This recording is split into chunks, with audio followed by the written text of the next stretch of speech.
তোমরা সকলে ভালো আছো? আজকে আমার পাঠ আধুনিক পদার্থবিজ্ঞান, অধ্যায় অষ্টম। সুপ্রিয় ছাত্রছাত্রীবৃন্দ, তোমাদের মনে রাখতে হবে আজকে যে অধ্যায়টা আমি পড়াবো সেটা প্রথম যারা পড়বা, মানে প্রথম ফার্স্ট ইয়ার যারা, তাদের কাছে একেবারে নতুন। যারা পরীক্ষার্থী তাদের কাছে তো একটু পুরানো। এটা একটা নতুন আঙ্গিকের বিষয়, উচ্চতর শ্রেণীর একটা অংশ। সেক্ষেত্রে তোমাদের মনোযোগ দিয়ে কিছু লেকচারটা শুনতে হবে। আগে আধুনিক পদার্থবিজ্ঞান আমরা প্রথমেই আলোচনা করব যে এই যে আমাদের পদার্থবিজ্ঞানটা আছে, এটাকে দুটি ভাগে ভাগ করা হয়েছে। একটা ভাগ হয়েছে প্রাচীন পদার্থবিজ্ঞান বা চিরায়ত পদার্থবিজ্ঞান, একটা হয়েছে এই আধুনিক পদার্থবিজ্ঞান বা কোয়ান্টাম মেকানিক্স। তাহলে এই দুটোর ভিতরে পার্থক্য কী? এই দুটোর ভিতরে মূলত পার্থক্য হচ্ছে চিরায়ত পদার্থবিজ্ঞান বা প্রাচীন পদার্থবিজ্ঞানে শুধুমাত্র বড় বড় পার্টিকেল বা বড় বড় কণা বা বড় বড় জিনিস নিয়ে আলোচনা করা হয়েছে। ক্ষুদ্রাতি ক্ষুদ্র জিনিস নিয়ে আলোচনা করতে ব্যর্থ হয়েছে বিজ্ঞানীরা। পরবর্তীতে ম্যাক্স প্লাঙ্ক, দুজন বিজ্ঞানী, একজন হচ্ছে ম্যাক্স প্লাঙ্ক আর একজন হচ্ছে বিখ্যাত বিজ্ঞানী আলবার্ট আইনস্টাইন, যার তোমরা একটা বড় সমীকরণ, নাম করা সমীকরণ বিভিন্ন বইতেও ছবিতেও দেখবা, ইকুয়াল টু এমসি স্কয়ার দেওয়া আছে। সেখানে এই দুজন বিজ্ঞানীর কারণে আধুনিক পদার্থবিজ্ঞানের সৃষ্টি হয়েছে। তারা এই কপ্টন ক্রিয়া, আলোকতাড়িত ক্রিয়া, এক্স রে বিভিন্ন গবেষণা করে এই জিনিসগুলোকে সূক্ষ্মভাবে বিশ্লেষণ করেছে। এই কারণেই দুইটা ভাগ, একটা হয়েছে ক্লাসিক্যাল মেকানিক্স, যার ইংরেজি নাম ক্লাসিক্যাল মেকানিক্স, একটা হচ্ছে কোয়ান্টাম মেকানিক্স। এই ক্লাসিক্যাল মেকানিক্সে অনেক সময় এটাকে নিউটনিয়ান মেকানিক্সও বলা হয়, কারণ তোমরা দেখবা যে এখানে নিউটনের অবদানটা খুব বেশি। কোথায়? চিরায়ত বা প্রাচীন পদার্থ বিজ্ঞানে। সেক্ষেত্রে আমরা বলতে পারি এই ক্লাসিক্যাল বা চিরায়ত পদার্থবিজ্ঞানের অপর নাম নিউটনিয়ান মেকানিক্স। মনে রাখবা সবাই এই কথাটা, অনেক সময় ভাই জিজ্ঞেস করা হয়। আচ্ছা, এরপর আসো আজকে অধ্যায়ের যে আধুনিক পদার্থবিজ্ঞান, সেখানে এই যে আলবার্ট আইনস্টাইন, উনি এমন একটা তথ্য দিয়েছে, আমি প্রাথমিকভাবে এই জিনিসগুলো তোমাদের সাথে আলোচনা করতেছি। ইকুয়াল টু এমসি স্কয়ার, ভর এবং শক্তির সাথে একটা সম্পর্ক তৈরি করছে। তোমরা জানো যে চিরায়ত বা প্রাচীন পদার্থবিজ্ঞানে যদি ভরের সংজ্ঞা জিজ্ঞেস করা হয়, সেক্ষেত্রে তোমরা কি বলবা সংজ্ঞাটাকে? যে ভর নির্দিষ্ট এবং অপরিবর্তনীয়।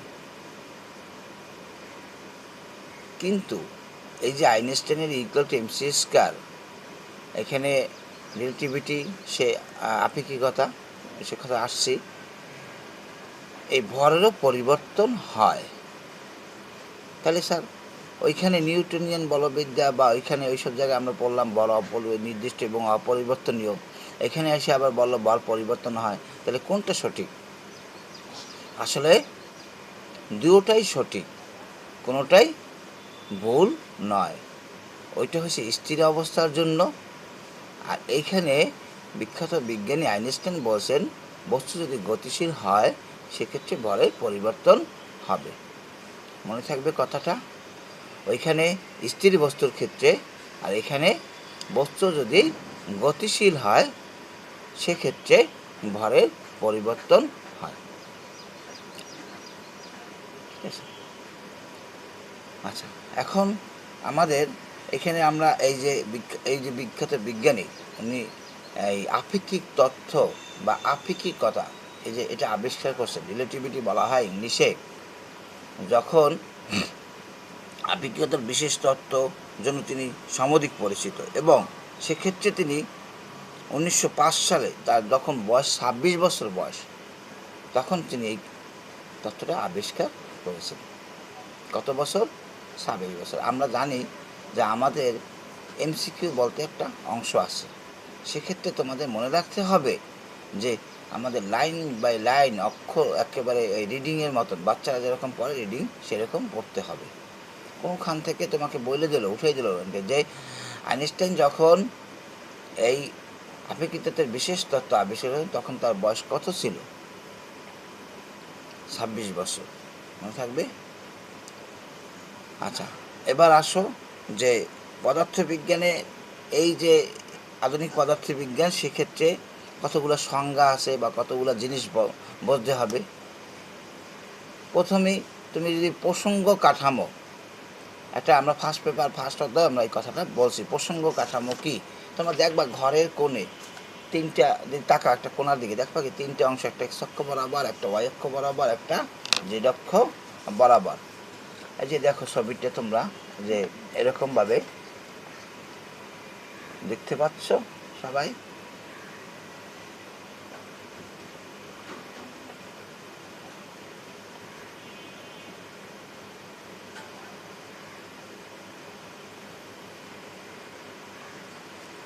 আচ্ছা, এখন এই যে তিনটে অক্ষ দেখো, এক্স অক্ষ, ওয়াই অক্ষ আর জেড অক্ষ। জেড অক্ষটা উপরে এরকমভাবে উপরের দিকে থাকবে, ঘরের কোণা যেরকম থাকে।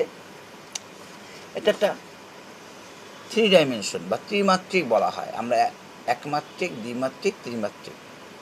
এই ত্রিমাত্রিক স্থানাঙ্ক ব্যবস্থায় কোনো একটা বস্তু যদি তুমি গতি নির্ধারণ করতে চাও তখন সেইটাকেই বলা হয় সাধারণত প্রসঙ্গ কাঠামো। যে কোনো বস্তুর গতি বর্ণনার জন্য ত্রিমাত্রিক স্থানে সুনির্দিষ্ট স্থানাঙ্ক ব্যবস্থা বিবেচনা করা হয় এবং যার সাপেক্ষে বস্তুটির গতি, দেখবা লাইন বাই লাইন লেখা আছে বইতে, বস্তুটির গতি বর্ণনা করা যায়, হ্যাঁ, তখন তাকে প্রসঙ্গ কাঠামো বলে। এরপর প্রসঙ্গ কাঠামো আবার দুই প্রকার। কি দুই প্রকারটা কি? একটা হচ্ছে জড় প্রসঙ্গ কাঠামো, আরেকটাকে বলা হয় অজড় প্রসঙ্গ কাঠামো। জড় প্রসঙ্গ কাঠামো যে প্রসঙ্গ কাঠামোতে গতিজড়তা এবং নিউটনের প্রথম সূত্র প্রযোজ্য হয় অথবা মেনে চলে তাকে জড় প্রসঙ্গ কাঠামো বলে। অজড় প্রসঙ্গ কাঠামো যে প্রসঙ্গ কাঠামোতে জড়তা সূত্র এবং নিউটনের গতি প্রথম সূত্র মেনে চলে না তাকে অজড় প্রসঙ্গ কাঠামো বলে। বুঝতে পারছো? এই যে আমি সংজ্ঞা এরকম দিয়ে রাখছি টাইটেল, যে সংজ্ঞাগুলা মুখস্থ করতে হবে তোমাদের। প্রসঙ্গ কাঠামো কাকে বলে, জড় প্রসঙ্গ কাঠামো কাকে বলে, অজড় প্রসঙ্গ কাঠামো কাকে বলে, এই কথাগুলা তোমাদের পড়তে হবে। আচ্ছা, এখন এই অধ্যায় সবচেয়ে গুরুত্বপূর্ণ যে কথাটা বা শব্দটা সেটা হচ্ছে আপেক্ষিক। এই আপেক্ষিক আর পরম বা চরম, এই দুইটা শব্দ তোমাদের বলতে হবে। এই মহাবিশ্বে যা কিছু আছে সব কিছুই আপেক্ষিক, কোনোটাই চিরস্থায়ী না। যেমন যদি আমি একটা উদাহরণ দেই, এই পৃথিবীর সাপেক্ষে আমরা যারা মানুষ তারা কিন্তু আপেক্ষিক। কীরকম? আমরা হয়তো এক সময় না করুক বা সৃষ্টিকর্তা না করুক মারা যাব, তাহলে পৃথিবী থেকে গেল, তাহলে পৃথিবীর সাপেক্ষে আমরা আপেক্ষিক। কিন্তু আমরা জানি যে পৃথিবীও একসময় ধ্বংস হতে পারে, সেক্ষেত্রে পৃথিবীও আপেক্ষিক। কিন্তু বিষয়টা কী হলো যে কারো সাপেক্ষে কেউ আপেক্ষিক হতে পারে, আবার কারো সাপেক্ষে কেউ চরম বা পরম হতে পারে। বুঝতে পারছো? তাহলে সেক্ষেত্রে তোমাকে মনে রাখতে হবে যে পরম বা চরম, যার ইংরেজি এসে অ্যাবসোলিউট বলতে কোনো কথা নাই।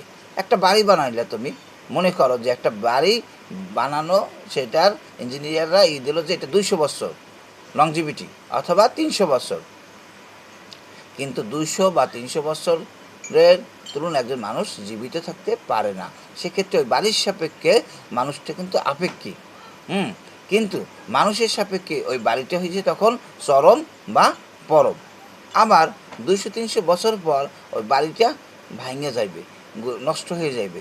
তাহলে পৃথিবীর সাপেক্ষে ওই বাড়িটা হয়েছে আপেক্ষিক এবং ওই বাড়ির সাপেক্ষে পৃথিবীটা হচ্ছে চরম বা পরম। কথাগুলো সবাই সুন্দর করে বুঝতে পারছো? আমি বিভিন্ন উদাহরণ দিয়ে বোঝানোর চেষ্টা করেছি। মনে থাকবে আপেক্ষিক কথার অর্থ কী, পরম বা চরম কথার অর্থ কী। এরপরে আমরা কিছু জিনিস খেয়াল করবা, বইয়ের ভিতরে আছে, যেমন মাইকেলসন মোরলি একটা এক্সপেরিমেন্ট এরকম লেখা। হ্যাঁ, আসলে বিষয়টা কি, তোমরা সবাই অবগত আছো যে শব্দ চলাচলের জন্য মাধ্যম প্রয়োজন। কি মাধ্যম প্রয়োজন না? শব্দ চলাচলের জন্য মাধ্যম প্রয়োজন। বায়ু মাধ্যম, হ্যাঁ বায়ু মাধ্যম বলতে পারো। বায়ু মাধ্যম না থাকলে তুমি শব্দ চলাচল করতে পারবে না। এরকম বিভিন্ন মাধ্যমে শব্দ চলাচল করে, কিন্তু আলো চলাচলের জন্য কি মাধ্যমের প্রয়োজন আছে? একসময় বিজ্ঞানীরা ধারণা করত যে আলো চলাচলের জন্য ইথার বলতে একটা পদার্থ আছে, সেক্ষেত্রে আলো চলাচলের জন্য মাধ্যমের প্রয়োজন মনে করত ইথার। কিন্তু পরবর্তীকালে বিভিন্ন পরীক্ষা নিরীক্ষা করে দেখা গেছে যে এই ইথারের কোনো অস্তিত্ব নাই। এবং এই যে আমি দেখাইলাম মাইকেলসন মৌলি এক্সপেরিমেন্ট, এই মাইকেলসন মৌলি এক্সপেরিমেন্ট, এই যে দুজন বিজ্ঞানী ওনরা এই পরীক্ষা দ্বারা এটা প্রমাণ করছে যে ইথার বলতে এই মহাবিশ্বে কিছু নেই। এই যে প্রমাণটা এত বড়, এটা আমাদের প্রয়োজন না, এটা বড় ক্লাস একটা জিনিস, এটা প্রয়োজন। এখান থেকে যে সিদ্ধান্তগুলো আসছে, যেমন মনে করো এই যে সিদ্ধান্ত আসছে, দেখো ইথার বলতে এই মহাবিশ্বে কিছু নেই, আছে না? গ্যালিলির রূপান্তর সঠিক নয়, গ্যালিলির রূপান্তর আমরা আসতেছি। আর আলোকের বেগ এটি সর্বদা ধ্রুব রাশি, কনসেপ্ট মানে আলোর বেগ।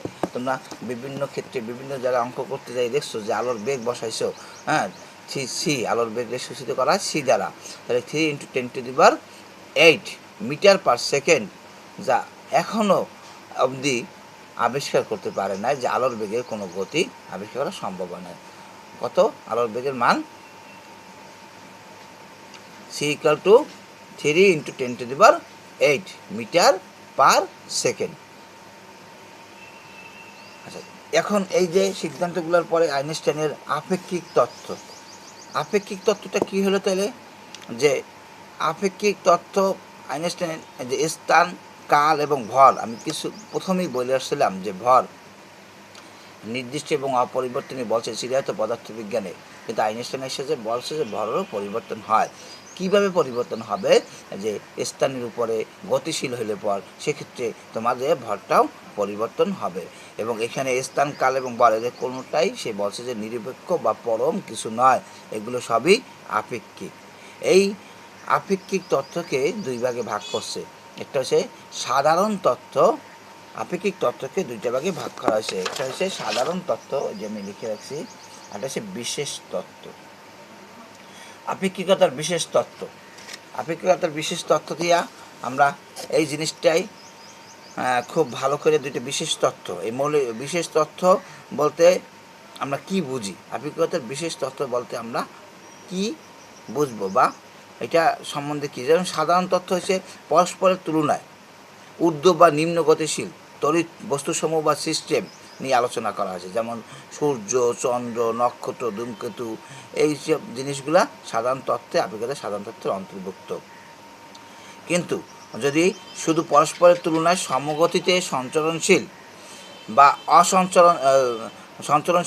অসঞ্চরণশীল এই অপরিবর্তনীয়ভাবে শূন্য গতিবিশিষ্ট বস্তু বা সিস্টেম নিয়ে আলোচনা করা হয়েছে। খেয়াল করতে হবে, অপরিবর্তনীয়ভাবে শূন্য গতি বিশিষ্ট বস্তু বা সিস্টেম নিয়ে আলোচনা করা হয়েছে। এরপরে এই আপেক্ষিকতার বিশেষ তত্ত্ব বা পরে তোমার আপেক্ষিকতার একটা মৌলিক স্বীকার্য, এটা বারবার বলে, এটা কিন্তু উনি 1905 সালে এটা কিন্তু দেয় এমসিকিউতে, 1905 সালে আবিষ্কার করেছেন, সালটা মনে রাখবা। মৌলিক স্বীকার্যটা ফান্ডামেন্টাল পস্টুলেট বলা হয়। মৌলিক স্বীকার্য ইংরেজি শব্দগুলো ফান্ডামেন্টাল পস্টুলেট। প্রথম স্বীকার্য, জড় কাঠামোতে বা গ্যালিলীয় কাঠামোতে পদার্থবিজ্ঞানের সূত্রসমূহ অভিন্ন থাকে। অভিন্ন মানে একই থাকে, অর্থাৎ তুমি পরস্পরের সাথে সমবেগে ধাবমান সকল প্রসঙ্গ কাঠামোতে পদার্থবিজ্ঞানের সূত্রসমূহ একই রূপ সমীকরণ দ্বারা প্রকাশ করা যায়। এটা বলছে কোথায়? প্রথম স্বীকার্যে, যে পদার্থবিজ্ঞানে যত সূত্র আছে এই যদি গতিশীল কাঠামোতে সম্পূর্ণ এই সূত্রগুলো একই রকম সমীকরণ দ্বারা প্রকাশ করা যায়। দ্বিতীয় স্বীকার্য, আলোর বেগ ধ্রুব আমরা শূন্য আসছি, সেই কথাই বলছে ধ্রুব বেগ শূন্য স্থানে সকল পর্যবেক্ষকের নিকট আলোর বেগ সর্বদা ধ্রুব থাকে। শূন্য স্থানে আলোর বেগ সর্বদা ধ্রুব থাকে। এটা এসে তোমার দ্বিতীয় সূত্র। এরপরে এই যে পয়েন্টগুলো আমি লিখে রাখছি, পয়েন্ট একটা তোমরা কী পড়তে হবে আসলে মূলত প্রথম দিকে এই লেকচার শিটের প্রথম দিকে এই জিনিসগুলো তোমাদের জানতে হবে, বলতে হবে। তারপর আমাদের সমীকরণ আছে, অঙ্ক আছে, সেগুলো থেকে আমি সৃজনশীল শিখাবো, অঙ্ক শিখাবো। আচ্ছা, গ্যালিলিও রূপান্তর। গ্যালিলিও এবং লরেন্স এই দুজনের ভিতরে গ্যালিলিও এই আপেক্ষিকতার বিশেষ তথ্য না মেনে উনি কয়টা সমীকরণ নির্ণয় করছে, এই যে স্থান, কাল এবং ভরের এইগুলার উপরে। আর গ্যালিলিও পরে আসছে লরেন্স বলছে যে না, আপেক্ষিকতার বিশেষ তত্ত্ব স্বীকার্য মাইনে নিয়ে সে আবার সমীকরণগুলো প্রতিষ্ঠা করছে। এই সমীকরণগুলোর প্রমাণগুলো যথেষ্ট বড়, অনেক বড় বড়, আর যেগুলো তোমরা সবাই অবগত আছো যে আমাদের এরকম সমীকরণ প্রমাণ এখন সৃজনশীল অবস্থায় আসে না। সেক্ষেত্রে আমাদের সমীকরণগুলো জানলেই হবে, এবং আমরা ওই সমীকরণের সাহায্যে পরবর্তী যে সমীকরণগুলো আছে সেগুলো দেখাবো প্রমাণ করে, সেগুলোর দিকে আবার আমরা অঙ্ক করব এবং সৃজনশীল করব। আচ্ছা, যদি কোনো ঘটনা একই সাথে পৃথক দুটি কাঠামোতে ঘটে, পৃথক কাঠামো বোঝো তো, এটা কাঠামো এস লিখে রাখছি, দেখছো এস, আটা লিখছি এস প্রাইম। অর্থাৎ তুমি এখানে দাঁড়াই আছো, তোমার সামনে দিয়ে কেউ একটা সাইকেলে ঘুরতে আসে বা যাইতে আসে এরকম, তাহলে সেটা হচ্ছে গতিশীল। পৃথক দুটি কাঠামোতে ঘটে, তবে স্বাভাবিকভাবে দুটি কাঠামোর জন্য দুই প্রকার সেট স্থানাঙ্ক পাওয়া যায়। উক্ত ঘটনার জন্য দুই সেট স্থানাঙ্কের মধ্যে সম্পর্ক স্থাপন করা নিমিত্তে যে সমীকরণ পাওয়া যায় তাকে গ্যালিলিও রূপান্তর বলে। এটা সংজ্ঞা পড়লে তোমাদের হবে, তাহলে হবে। এরপরে এখান থেকে গ্যালিলিও রূপান্তরের যে সমীকরণগুলো সেগুলোর প্রয়োজন নাই। এরপরে তোমার আসে লরেন্স রূপান্তর। সে এই আপেক্ষিকতার বিশেষ তত্ত্ব মাইনে। আপেক্ষিকতার বিশেষ তত্ত্ব কি আবারও বলি আমি, আপেক্ষিকতার বিশেষ তত্ত্ব লরেন্স রূপান্তরে এসে সেই কথাটা আবার বলছে। সেখানে বলছে যে পরস্পরের সাপেক্ষে সমবেগে ধাবমান গতিশীল বস্তুগুলা পদার্থবিজ্ঞানের যত রকম সমীকরণ আছে একইরূপ সমীকরণ দ্বারা প্রকাশ করা যাবে বা যায়। আর দ্বিতীয় স্বীকার্য শূন্য স্থানে আলোর বেগ সর্বদা ধ্রুব থাকে। আচ্ছা, এরপরে এই যে দেখো বইতে এটা আমার ঠিক করাও আছে, অনেক বড় একটা প্রমাণ করছে, প্রত্যেকটা সবাই দেখছো, একবার বই খুললেও দেখতে পাবা এরকম, বা আমার কাছে এরকম সেট করাও আছে। এটা প্রয়োজন নাই এখন বর্তমানে, এরপর পুরে এরকম সমীকরণগুলো বের করছে। সেই সমীকরণগুলো আমি এখানে লিখছি, তোমরা সেটা দেখো। যে এই যে লরেন্স রূপান্তর কি সমীকরণ? প্রথম সমীকরণটা x prime equal to x minus vt root over 1 minus v square by C square. হ্যাঁ, যেভাবে লিখছি উঠাই রাখবা। Y prime equal to y, z prime equal to z, এবং t prime equal to t minus v x by C square root over 1 minus v square by C square. এটা হচ্ছে Lawrence রূপান্তর। X অক্ষ বরাবর ঘটনা ঘটে, x অক্ষ বরাবর, ওয়াই অক্ষ বরাবর, জেড অক্ষ বরাবর ঘটে না। আর এটা টাইম ডিপেন্ডেন্ট, এই যে টাইম ডিপেন্ডেন্ট, এই জন্য t prime equal t minus b x by C square root over 1 minus B square by C square. এরপর আসলে লরেন্সের বিপরীত সমীকরণ, এটাও লাগবে আমাদের। বিপরীত সমীকরণ সবই ঠিক থাকবে, তোমরা খালি চেঞ্জ করে দেবা। এখানে এই জায়গায় আসবে প্লাস, খেয়াল করছো, এইখানে প্রাইমের জায়গায় এখানে প্রাইম উঠিয়ে দেবা, X prime plus X prime plus VT root over 1 minus B square by C square. Y equal to Y prime, Z equal to Z prime, আর T equal to T prime plus V x by C square divide by root over 1 minus B square by C square. এখান থেকে change করে এখানে আনছি। খেয়াল করবা, remember it, যে এই মাইনাসটা প্লাস হয়। কিন্তু এই যে √1 - b² / c² ভুলক্রমেও কেউ এখানে √1 + b² / c² দেবে না, এইটা এরকমই থেকে যাবে √1 - b²/c²। মনে থাকবে?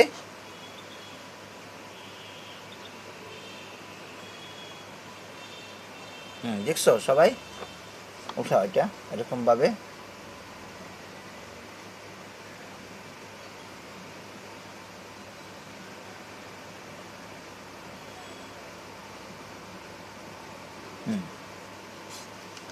এখন এই যে লরেন্স রূপান্তর এবং তোমার লরেন্স রূপান্তরের বিপরীত সমীকরণ, যে স্যার এইখানে এই সমীকরণগুলো কীভাবে আসছে, যদি কেউ ইচ্ছা পোষণ করো অথবা দেখতে চাও যে এটা 2-3 পৃষ্ঠা সলিউশন, বিশেষ কোনো প্রয়োজন নাই, তারপর আমি তোমাদের এটা সলভ করাই দিতে পারবো।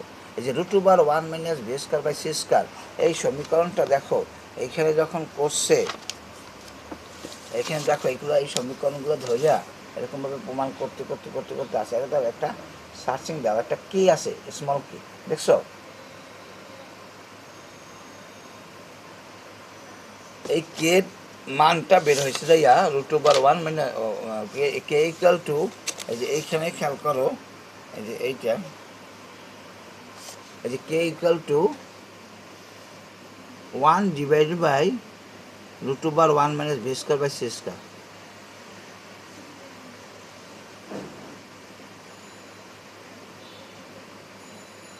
হ্যাঁ, দেখতে পাচ্ছি সবাই? K equal to √1 - 1 divided by 1 minus k equal to 1 divided by √1 - b²/c²। এটা বসে গিয়ে ওই সমীকরণগুলো পাওয়া গেছে। এটা হচ্ছে লরেন্স রূপান্তর। এখান থেকে এই পর্যন্ত একটা অংশ বিপরীত, এই যে এগুলা পর্যন্ত তোমাদের একটা, প্রথম থেকে এই পর্যন্ত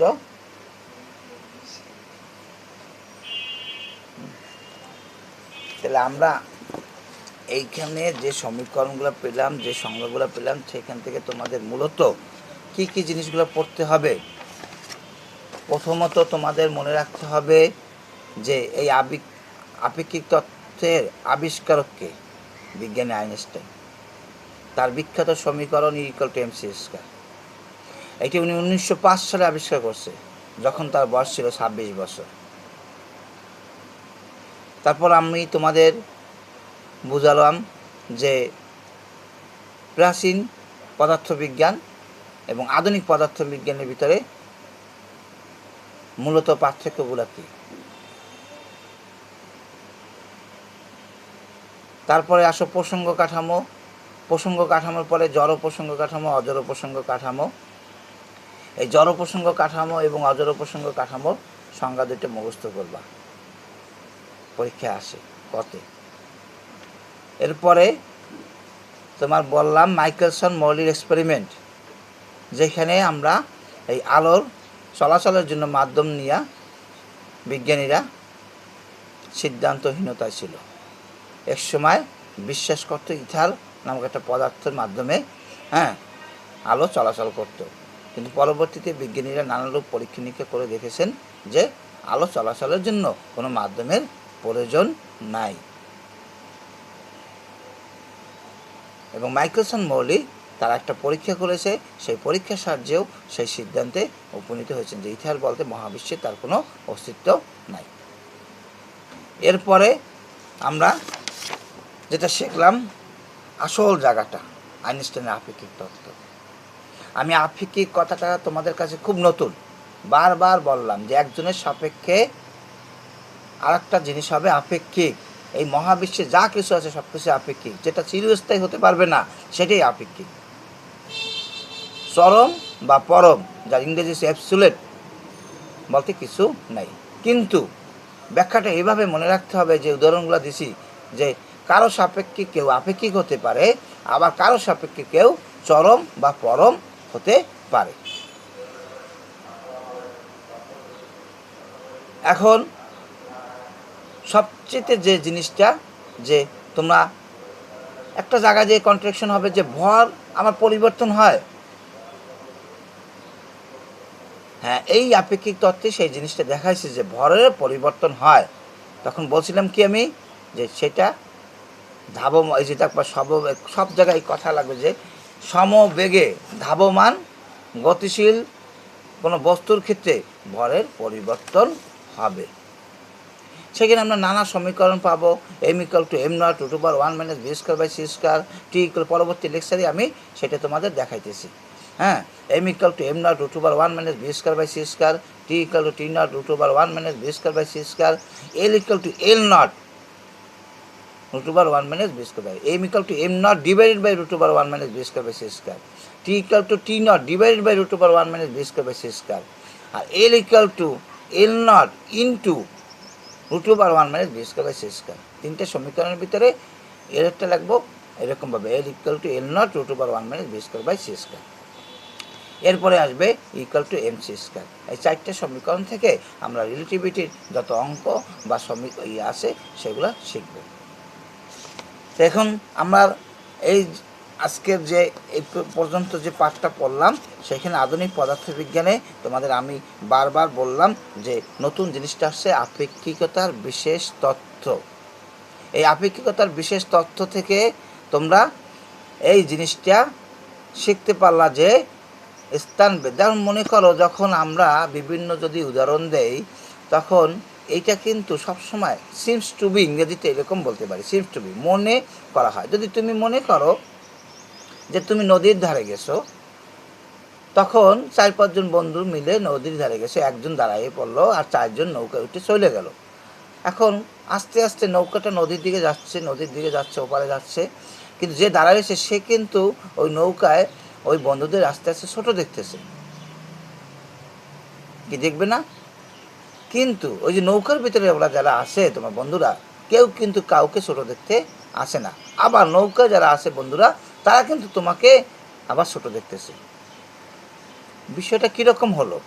তোমার সাপেক্ষে ওরা ছোট হয়েছে বলিয়া মনে হয়, অথবা ওদের সাপেক্ষে তোমাকে ছোট হয়েছে বলিয়া মনে হয়, বাট প্রকৃতপক্ষে কি তোমরা কেউ ছোট হয়েছ? হওনি।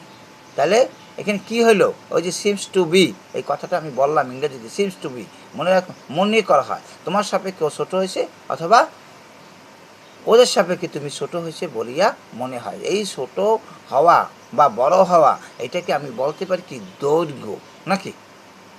দৈর্ঘ্য ছোট হয়েছে বলিয়া মনে হয়, অথবা তুমি ছোট হয়েছে বলিয়া মনে হয়, কিন্তু আসলে প্রকৃতপক্ষে কিন্তু কেই কিন্তু ছোট হয় নাই। তাহলে কীরকম হইল এই জিনিসটা? এইটাকে এল দ্বারা সূচিত করা হয়।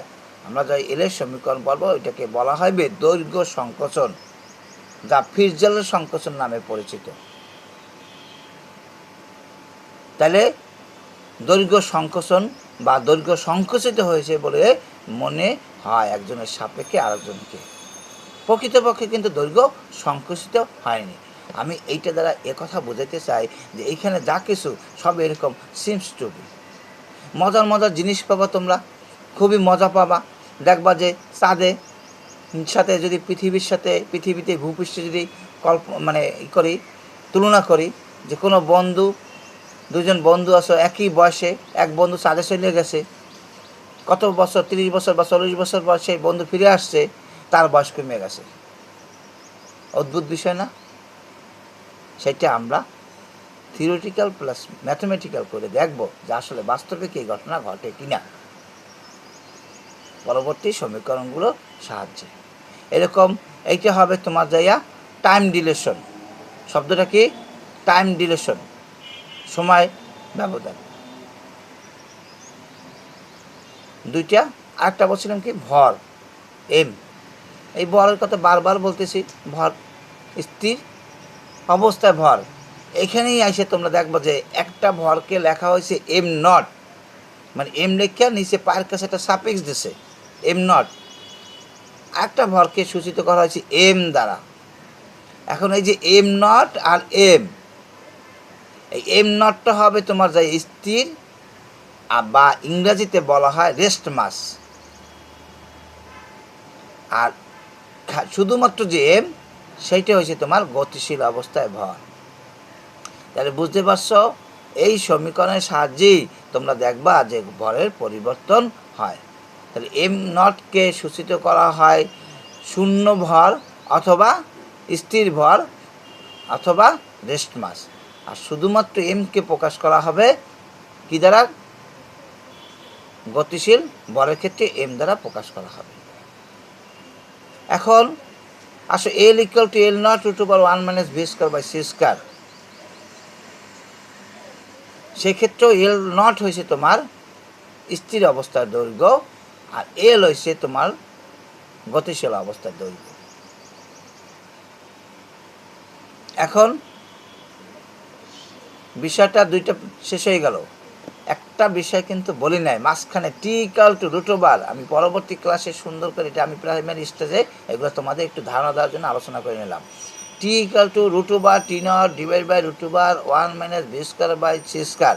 এই সমীকরণটা খুবই গুরুত্বপূর্ণ, বেশি অঙ্ক আসে, বেশি সৃজনশীল আসে। এখান থেকে এই সমীকরণটাই কিন্তু একটা ব্যতিক্রম, এবং এখানেই আসাই তোমরা এলোমেলো হয়ে যেতে পারো। এম এবং এল এই দুইটা সমীকরণ ঠিক আছে, বাট টিতে যখন আসবা তখন তোমার এই ধরাটা উল্টে যাবে। সেক্ষেত্রে টি নট হবে গতিশীল অবস্থার জন্য সময়, আর টি হবে স্থির অবস্থার জন্য সময়। কি বলছি আমি আবারও বলি, টি নট হবে গতিশীল অবস্থায় সময় এবং টি হবে স্থির অবস্থার সময়। মানে ওরা যা হয়েছে টির ক্ষেত্রে কিন্তু তুমি আইসা উল্টাইয়ে দেবা ধরাটা, মনে থাকবে। এখানে আইসাই কিন্তু যত গণ্ডগোল শুরু হয়। আমি লেখা তিনটা সমীকরণ কিভাবে কি সব সাজাই দেখাবো তোমাদের, মনে রাখতে পারবা। টি নট গতিশীল অবস্থার সময়, আর টি হচ্ছে স্থির অবস্থার সময়। এই সমীকরণগুলোর সাহায্যেই আমরা পরবর্তী অঙ্ক এবং সৃজনশীলের জন্য সব সমীকরণগুলো প্রয়োজন হবে। আর লাস্ট সমীকরণ হচ্ছে equal to m c square. আপেক্ষিকতার এই চারটা মূলত সমীকরণ। তার পূর্বে যে আমরা সমীকরণগুলো শিখছি সেখানে লরেন্জ রূপান্তর এবং লরেন্জ রূপান্তরের বিপরীত যে সমীকরণ সেই সমীকরণগুলো রাখবে, ঠিক আছে? এই যে এইভাবে, বুঝতে পারছো? তাহলে আজকের এই প্রথম যে ক্লাসটা আধুনিক পদার্থবিজ্ঞানের, তোমরা সুন্দর করে বাড়িতে বসে পুরো বইটা ধরিয়া এরকম পড়বা। কারো কোথায় কোনো বসতে লাইনের ভিতর সমস্যা হলে, কোনো জায়গায় বা কোনো সংজ্ঞা বা কোনো কথাগুলো নতুনত্ব লাগলে আমাকে মেসেঞ্জারে কল দিবা অথবা মেসেজ পাঠিয়ে দিবা। মনে থাকবে, আজকের মতন সকলে ভালো থাকো।